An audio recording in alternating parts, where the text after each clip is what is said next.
Jesus wasn't forced to lay down his life for us. He did it voluntarily. All that pain, that torture, that humiliation, voluntarily.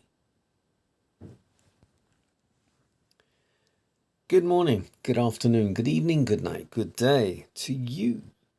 Depending where you are in the world. We're here in London. We're doing the nighttime devotion from the devotional, Christ Triumphant. The title today, Christ was not forced to bear the guilt of the world.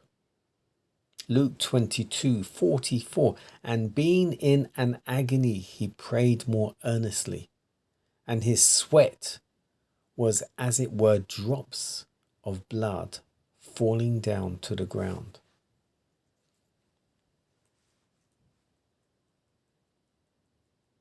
Christ had not been forced to do this to bear the guilt of a perishing world. He volunteered to lay down his life to save this world. The claims of God's government had been misapprehended through the deceptive words and works of Satan, and the necessity of a mediator was seen and felt by the Father and the Son. The universe of heaven had watched with intense interest the entire life of Christ. Every step from the manger to the present awful scene of momentous interest. The unfallen worlds were watching the result of this controversy.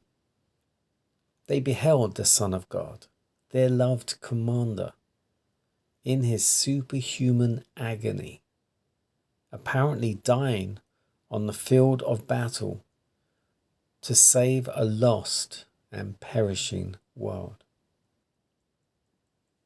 Satan was urging upon him all the force of his temptations.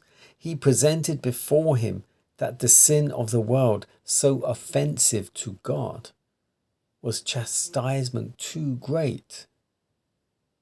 He would never again be looked upon as pure and holy and undefiled, as God's only begotten Son. Christ was now standing in a different attitude than he had ever done before. Hitherto he had stood as an intercessor for others. Now he longs for an intercessor for himself. Could this human nature bear the strain? Shall the sins of an apostate world, since Adam's transgression to the close of time, be laid upon him? In the supreme crisis, when heart and soul are breaking under the world's load of sin, Gabriel is sent to strengthen him. And while the angel supports his fainting form, Christ takes the bitter cup and consents to drink its contents. Before the suffering one comes up the wail of a lost and perishing world, and the words come from the blood-stained lips. Nevertheless, if the fallen race must perish unless I drink this cup, thy will, not mine, be done. There was a silence in heaven. No harp was touched.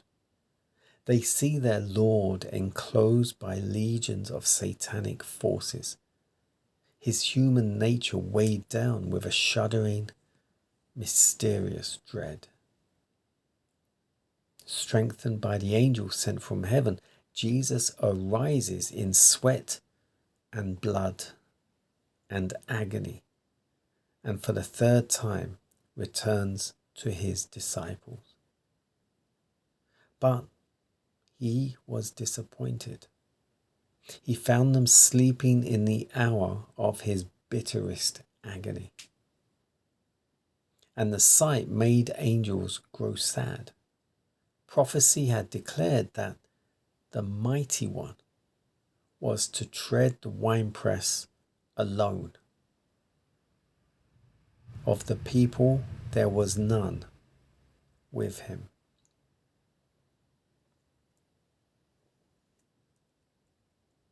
The title again.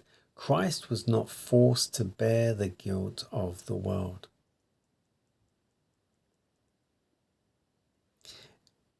This devotion just drills it more home just how alone Jesus was. Yes, he had the disciples there, but he was totally alone. But he had to be, because no one else could help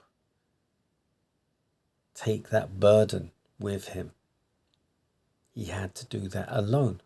He was the only one sinless human on this planet that's ever walked this planet. He had to do it alone. Yes, the disciples were there, but they were there to learn, to carry on the work, but they still didn't realize or understand what that work was until the day of Pentecost, which was some time afterwards. But they had to go through a whole heap of fasting and praying to actually realize. But Jesus,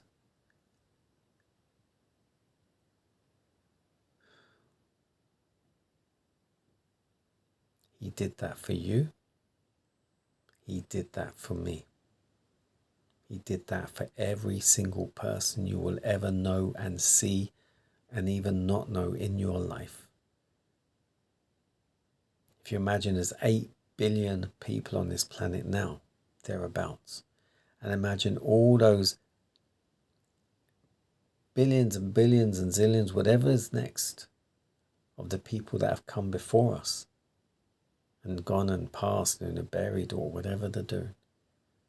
Every single human that's ever lived, he died for. And even those still dying, still living, he is still interceding for every single soul.